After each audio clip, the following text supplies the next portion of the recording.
तो छोड़बू हमारा के,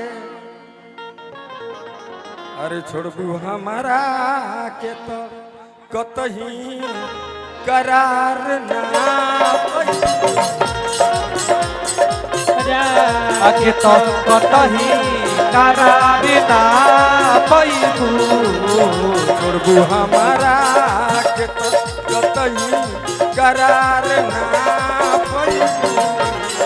छोड़बू हमारा के तो कतही करार ना पैबू। पा जईबू तू। अच्छा हमरा यहाँ के केहू परिवार के सदस्य हो, बहुत बहुत सेवा करतनी, अरे पैसा के भरमार करतनी।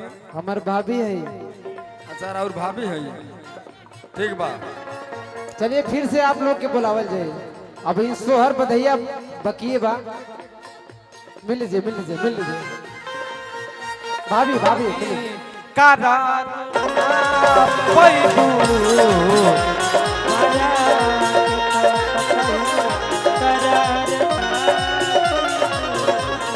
बाह पा जईबू तू, हो बाह पा जईबू तू बहिया के हार। छोड़बू हमारा के तो कतही करार ना पैबू। छोड़बू हमारा के।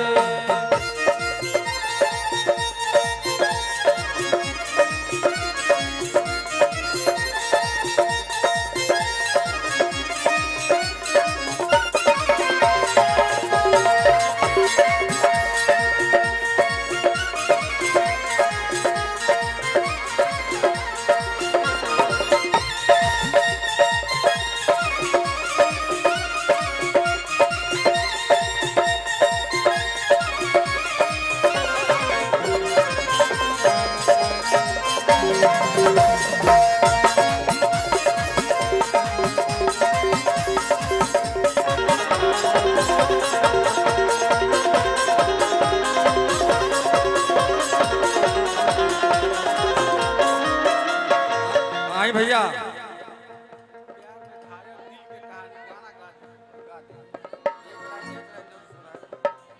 ये मैं सुनाए भाव।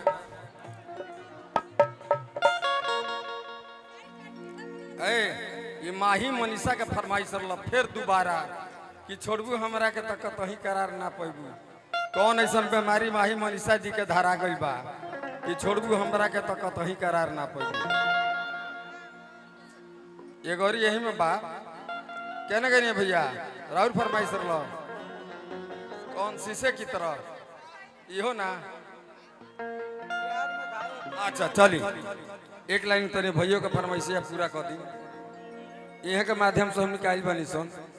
अरे प्यार में घायल दिल के कहानी, क्या बात है, वाह। प्यार में घायल दिल के कहानी, दिल के कहानी। प्यार में घायल दिल के कहानी केहू न सुने वाला बा। सब कर अखिया बंद भइल बा, कान में लागल ताला बा। प्यार में घायल दिल के कहानी केहू न सुने वाला बा। सब कर अखिया बंद भइल बा, दिल में लागल ताला बा। प्यार में घायल दिल के कहानी केहू न सुने वाला बा। सब कर अखिया बंद भइल बा, कान में लागल ताला बा। प्यार में घायल दिल के कहानी केहू न सुने वाला बा। सब कर अखिया बंद भइल बा, दिल में लागल ताला बा।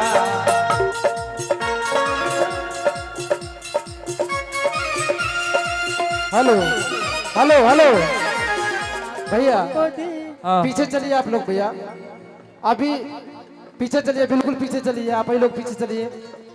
क्या मतलब है बताइए, पीछे चलिए। अरे केहू कहे गुंडा केहू मवाली, केहू कहे गुंडा केहू मवाली, बात हमरा अरे आँख गड़ल बा तो प्यार में घायल दिल के कहानी, प्यार में घायल दिल के कहानी न सुने वाला बा, सब कर रखिया बंद भइल बा, का बेला गलता केहू सुने वाला बा, सब रखिया बंद भइल बा, दिल में लागल ताला बा।